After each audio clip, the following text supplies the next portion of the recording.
Dear chess friends, welcome to a very special game that I prepared for you today. With this game, I think you can solve many of our problems when it comes to opening theory, because probably many of us are bothered what to play against e4. What should I play against d4? What should be my response against c4? What kind of an opening is good? What kind of an opening is bad? In my opinion, one of the best methods to meet e4 is to go into the so-called Lasker-Pelikan Sicilian. It's also called the Sveshnikov Sicilian.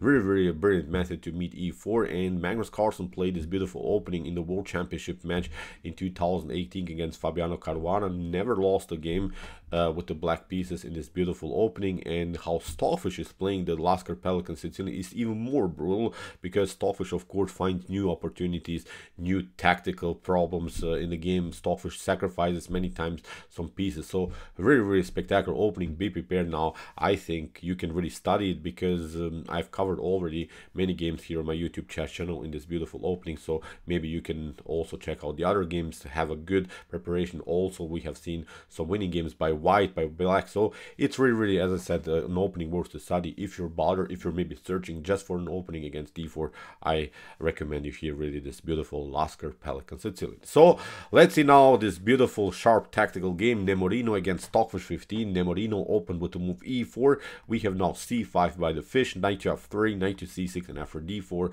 we have the open Sicilian. C takes d4, knight takes d4, and knight to f6, hitting the pawn on e4. Now after knight to c3, protecting now the pawn on e4, now comes the Lasker-Pelikan Sveshnikov move, the move e5. And this is aggressive method, which leaves of course problem on d6. That's why white continues with the normal plan, knight to b5, hitting the square on d6. Here we have d6 by Stockfish 15, protecting now the square by pushing a pawn there. So now knight takes d6 is not an opportunity anymore. In the continuation, we have now bishop to g5, and after move a6, knight to a3 and b5.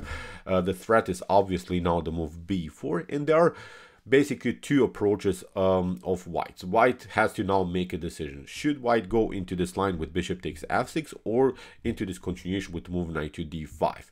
Here, the Nemorino engine played bishop takes f6. After g takes f6, which is much better, we have the opportunity to let this pawn roll on the f file. We can play now f5, and then afterwards, if maybe e takes f5 and bishop to f5 happens, still we have another pawn that could be maybe pushed afterwards on f5. So black has two times the opportunity to break and enter here on the f file. So in the continuation, we have now knight to d5, which is a common idea now for white. White occupies now the d5 square, which is really the main weakness in black's position. Many times you're left with this weak square on d5, but also with a weak backward pawn on d6. So in the continuation, Stockfish continues with the move f5, and here bishop to d3 was Nemorino's continuation.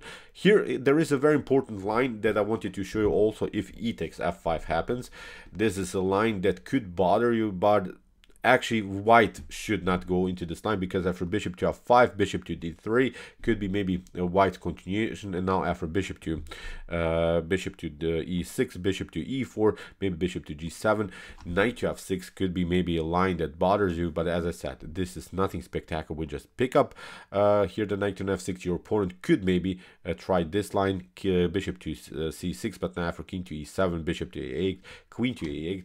Actually, this is a position that fits for black. Black should be even much better here, especially because of the fact that the knight is out of game. For instance, white castles, and look at this now, rook to g8 is now a beautiful opportunity. White has to weaken the pawn structure with moves like f3. If you do that, then of course you weaken the dark squares.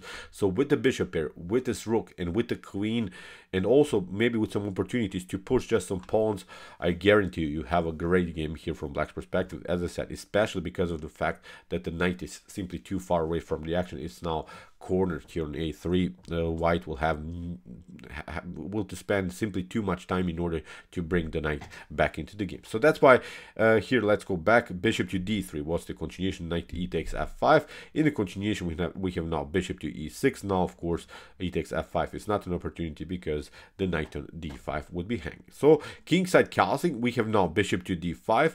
Very important move, I think, here by Stockfish 15, which solves basically the main weaknesses in the Pelikan Lasker Sicilian. As we said in the beginning, the main problem was the weak square on d5 and now also the backward pawn on d6.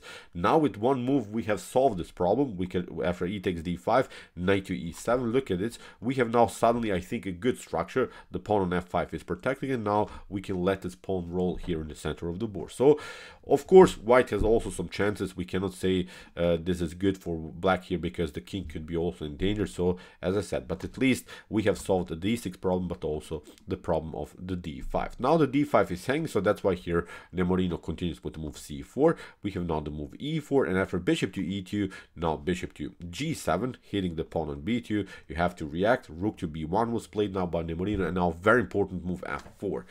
Here Stockfish makes a huge decision. Leave simply here the tension around the square b5. Is saying I will sacrifice anything here on the queen side because nothing is actually happening on the queen side. That's, I think, that I really loved about this game, because Stockfish sacrifices now a pawn just in order to play f3. f3 is the move that we want to play, because after g takes, after the g file could be open. So with this pawn mobility, with these two mobile pawns here on the king side, Stockfish is now creating really some madness, especially because also the bishop gets into the game, the knight can go on g6, the queen will come into the game. As we said, the rook is coming on the g file, so very brilliant moment here by Stockfish 15, sacrificing simply the pawn on b5. So c takes b5 was Nemorino's continuation. Now we have this idea, f3, really a stunner. After g takes f3, bishop to e5, including now the bishop into the game. Now, as we said, rook, knight to g6, rook to g8, queen to h4 are the main methods. So suddenly, with 1-2 moves, black is here with a beautiful attacking formation. So in the continuation, f takes e4, we have now rook to g8, king to h1, and now a stunner, bishop takes h2 here by Stockfish 15. Here queen to b3 had to be played. If you play, of course, king to h2, this wouldn't be good because you get this one. Knight to g6 is quite spectacular. Queen to h4 is now the serious threat. White needs now to bring the bishop in between, but still we can play check. And look at this, with knight to e5 we're threatening some knight to g4 stuff and similar. You can even compete on the g file because we'll simply pick it up. After rook to g1, queen to g1, knight to f3 is the royal fork, and still black is winning the game. If you step back, of course, here after rook takes g1, king to g1, we'll pick simply up here the knight on h3. Now knight to f3 is the threat. King to e7, rook to g8 are normal ideas. Again, I'm pointing out simply the knight is too far away from the action, so the game is over here also for white. So after move bishop takes h2, here Nemorino tried queen to b3, but Stockfish continues with the normal plan, knight to g6, including the knight into the game. Here Nemorino played a very important defensive move, queen to h3, getting the queen in front of the king. But now knight to f4, queen takes h2, and now after knight to e2, it seems so that maybe Nemorino has defended this, but Stockfish has still some aces in the sleeve, because look at this, the g1 square is taken. That's now the most important part, so the rook cannot compete on the g file. That's now something that bothers white in the continuation of the game. Here Nemorino tried knight to c4, including now finally the knight into the game, but it's simply too slow. Rook to g6 with the preparation to play queen to g5, and then rook to h6 is the threat, because the queen is lined up also on the h file. So this is now devastating threat here by Stockfish 15. So we have rook to e1 attacking the knight, but now rook to queen to g5 anyway. After rook takes e2, now comes this idea, rook to h6. We have knight to d6, of course trying to deflect finally the rook from the attack, but that's why king to d7. And now after f4, first rook takes h2 comes, of course, with a check, and after a rook to h2, now queen to g6. Now we slow down a little bit, because this was simply brutal how Stockfish played now the game. Stockfish has the queen for the knight and the rook, but we have to say it, Stockfish also lost many pawns. Look at this, still there are here 6 pawns for white on the board. Black is only 3 pawns on the board, which is in many occasions a good compensation. I think if you have 3 extra pawns, a knight and a rook, against the queen, this should be playable. But I think we have to add to this position a very important element, which is now this endangered king position by white. The king is endangered. We can also say, okay, black's king is also not optimal, of course, but I think white king is much more endangered, because still this rook is coming into the game. There are always the threat on the g file. The pawns can roll, but when you push some pawns, then of course you can create maybe some spaces for the queen. So as I said, this is really a double-edged opening now, tactical sequence now. And what should black do? How should black make progress here? In the continuation after knight to f5 that Nemorino played, Stockfish includes now of course the rook into the game, because some ideas of rook to h6 are not working, because you get simply checkmated on g2. So as I said, really a spectacular position. I'm not sure, for instance, which position would I love to play more, because I think white has also some chances, especially because also of this pawn majority, 3 versus 1. We have here the center breakthrough idea. So it's, I think, really, as I said, a spectacular position that doesn't happen so often, I think, in top grandmaster level, or maybe in some other level of chess. So in the continuation, a4. So Nemorino continues with the plan here, 3 versus 1, very important also endgame idea by white. So a5 by Stockfish, we have now b3, h6. Of course, as we said, rook takes h6 is not working, you get checkmated. If knight takes h6 happens, then we have this one, queen to e4, also leads into a checkmate sequence. So see, Stockfish is building this attack slowly, doesn't rush, but also you have to find really now the best continuations. It's not so easy because you don't have so many opportunities. You have just a rook and just a queen on the board, so there's nothing complicated that I think black can do, but still white has to, of course, to defend his position in a beautiful way. So rook to c1, we have queen to g4, rook to f1, we have rook to e8, attacking now finally the pawn on e4, knight takes h6, after queen to g6, attacking the knight, we have now the move e5. So you see, Nemorino keeps the pawns on the board, but now finally the queen is coming into the game. Very important ideas here by Stockfish. Stockfish made white advance the pawn. Now finally the queen is getting into the game. There are of course now threats of queen to e4 and similar stuff. So finally, but the queen is coming into the game. So king to g1, we have queen to d5. One problem solved here by Stockfish 15. We have rook to c1, again a new check, king to f2, and now rook to h8, attacking the knight.